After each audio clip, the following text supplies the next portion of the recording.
이제 6월이 되었습니다. 오늘은 6월의 첫째 날인데요. 어제에 이어서 우리는 로마서 3장 21절부터 31절까지의 말씀 계속 보겠습니다.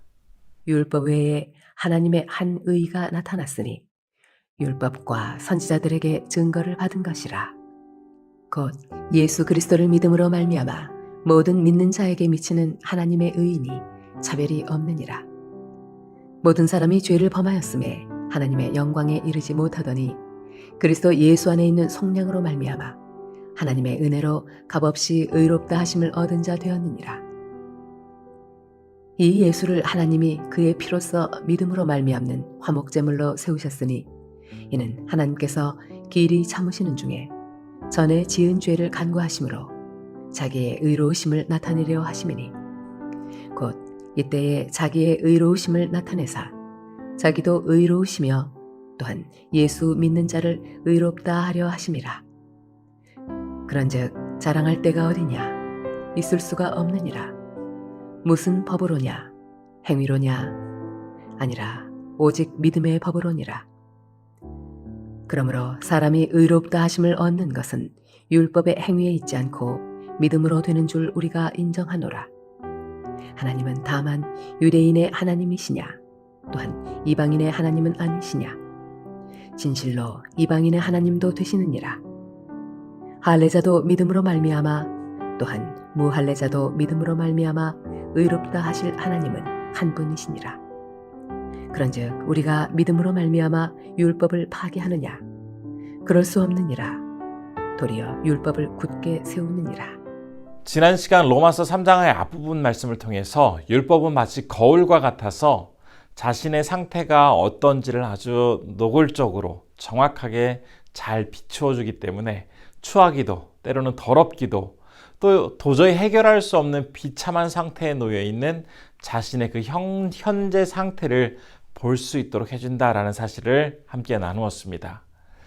그런데 만일 율법을 통해서 이렇게 비참한 인간의 모습만을 확인하는 것으로 끝난다면 그 신앙의 길은 너무나 가혹하고 고통스럽고 굉장히 어려운 그러한 여정이 될 것입니다.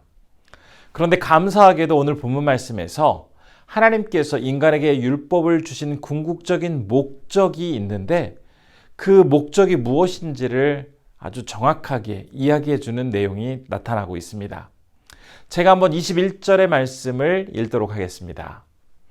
이제는 율법 외에 하나님의 한 의가 나타났으니 율법과 선지자들에게 증거를 받은 것이라. 지금 한글 성경의 21절에는 그 의미가 정확하게 나타나지 않고 있는데요. 헬라어 원어 성경을 보면 21절 앞부분에 그러나라는 전환 접속사가 포함되어 있습니다. 즉 지금까지 설명했던 그 내용과 분명히 다른 어떤 내용이 이제 21절부터 이어지게 되고 있다는 것을 원어 성경에서는 아주 잘 표현을 하고 있습니다. 어떤 사실이 그렇다면 과연 앞의 내용과 반대되는 반전을 가져오는 그런 내용이 있는 것일까요? 21절 말씀을 보면 하나님의 한 의가 나타남으로 인해서 절망적이고 큰 어려움이 있던 그런 인간에게 드디어 희망이 생기게 되었다라고 가르쳐주고 있습니다. 하나님의 그 한 의, 그 하나님의 의가 인간에게 참 놀라운 희망을 가져다 주게 되는데요. 그것이 무엇일까요? 참 친절하게도 이어지는 22절 말씀에서 그 하나님의 의가 무엇인지를 이야기해 주고 있습니다. 제가 한번 22절의 말씀도 읽어보겠습니다. 곧 예수 그리스도를 믿음으로 말미암아 모든 믿는 자에게 미치는 하나님의 의인이 차별이 없느니라. 그 하나님의 의라는 것은 바로 예수 그리스도를 믿음으로써 얻어지게 되는 것, 그것을 말하는데요. 그 하나님의 의라는 것은 어떤 차별도 존재하지 않는다라고 말합니다. 즉 하나님께서 예수 그리스도를 통해서 전해주신 그 복음에는 남녀노소 빈부귀천의 어떤 그런 차이가 존재하고 있지 않다라는 그런 의미입니다. 우리는 예수님의 그 복음이 이런 차별이 없다라는 것을 예수님께서 만나시고 이야기를 나누었던 그 사람들의 면모를 통해서 분명히 확인해 볼 수가 있습니다.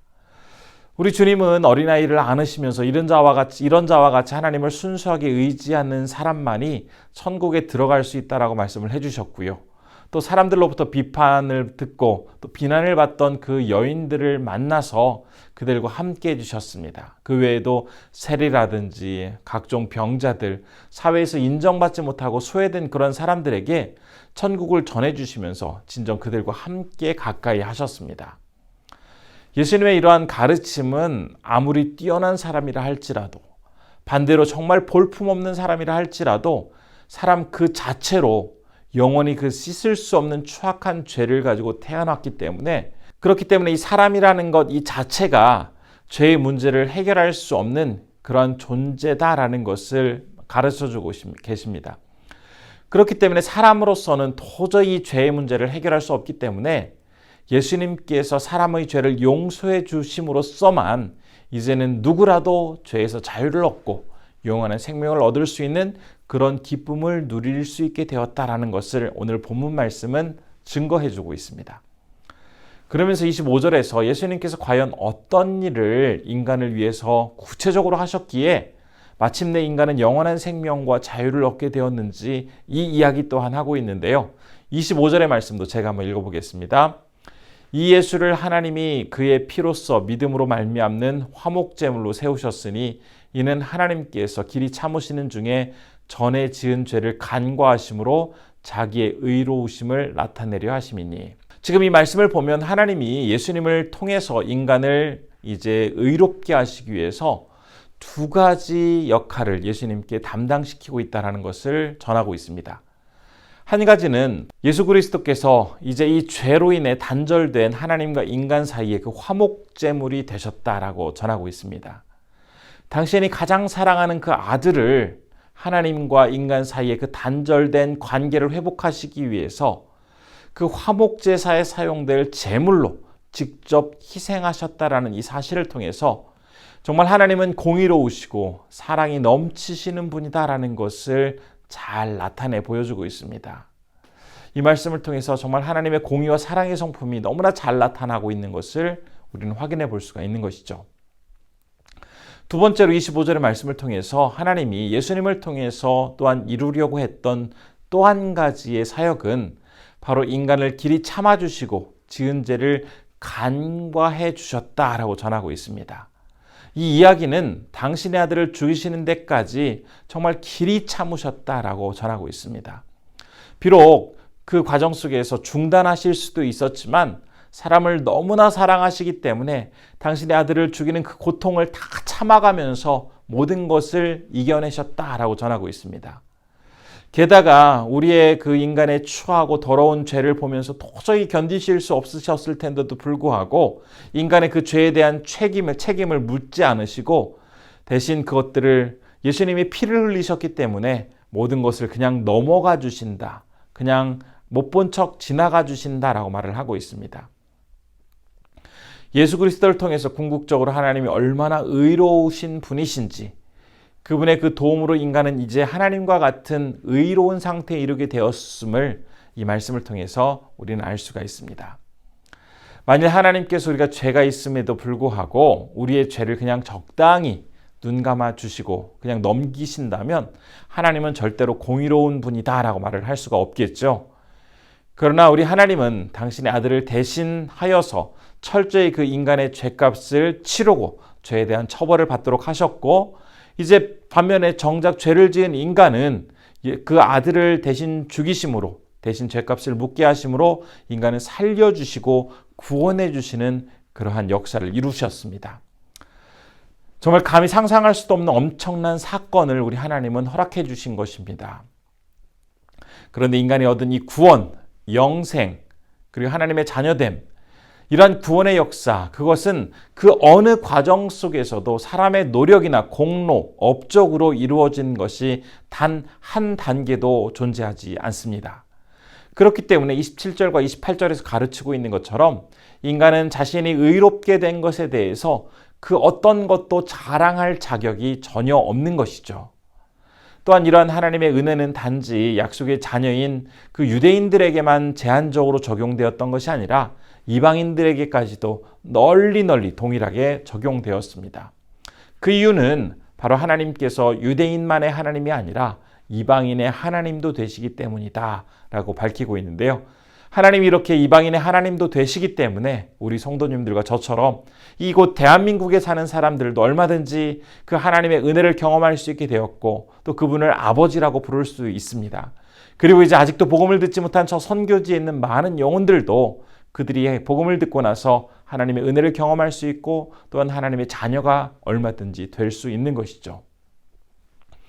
이처럼 하나님께서 우리를 구원해 주심으로써 이제는 의롭게 되었다라는 이 감격스럽고 기쁜 사실, 하나님은 우리를 의롭게 하시기 위해서 이제 이 모든 일들을 이루어 가 주셨는데요. 오늘 이제 마지막 31절의 말씀을 보면 이 모든 과정 속에서 궁극적으로는 율법을 파기하거나 무효로 만드신 뒤에 이러한 놀라운 역사를 이루신 것이 아니라 율법 안에서 이러한 사역들을 이루어 가셨고 또한 이런 과정 속에서 율법의 부족한 부분을 더욱더 든든하게 보완하셔서 이 모든 사역을 이루어 가셨다라고 가르쳐주고 있습니다. 사람은 참으로 연약하고 부족한 존재입니다. 그렇게 연약함을 깨닫게 됨으로써 결국 절망스러운 상태로밖에 살아갈 수밖에 없는 것이 인간인데요. 하나님 그렇게 연약하고 절망스러운 인간을 그냥 방치하지 않으시고 당신의 아들을 대신 화목제물 삼아서 이제 하나님과 인간 사이에 그 파괴된 관계를 회복해 주시기 위해서 온갖 사랑과 은혜를 베풀어 주셨습니다. 이 모든 과정이 진행될 때 전해주셨던 율법을 무시하거나 그것을 완전히 없애버리신 채 이것을 이루어 가신 것이 아니라 철저히 율법 안에서 이러한 구원 과정을 이루어 가셨고 동시에 율법이 완전하지 않았던 그 부분까지도 온전하게 만들어서 결국 인간을 구원해내시는 하나님의 역사의 과정에 대해서 오늘 본문은 이야기하고 있습니다.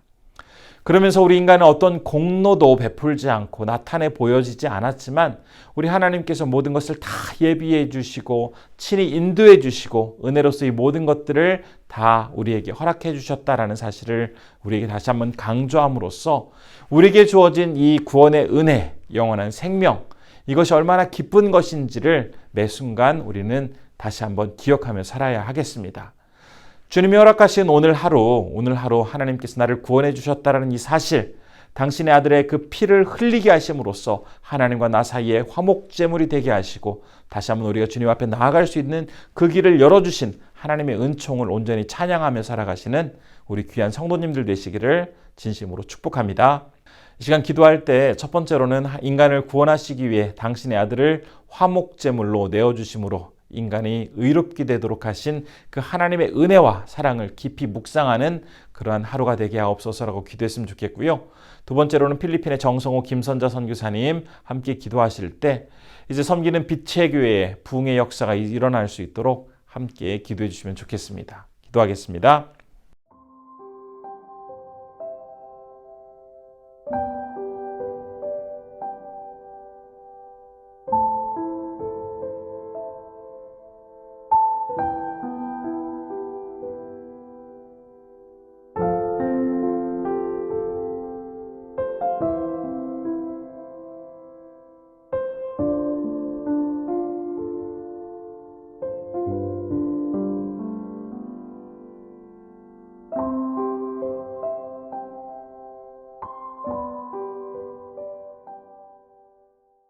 참으로 고마우신 아버지 하나님, 오늘 이제 6월을 새롭게 시작하면서 우리에게 베풀어 주신 하나님의 구원의 역사를 살펴볼 수가 있었습니다.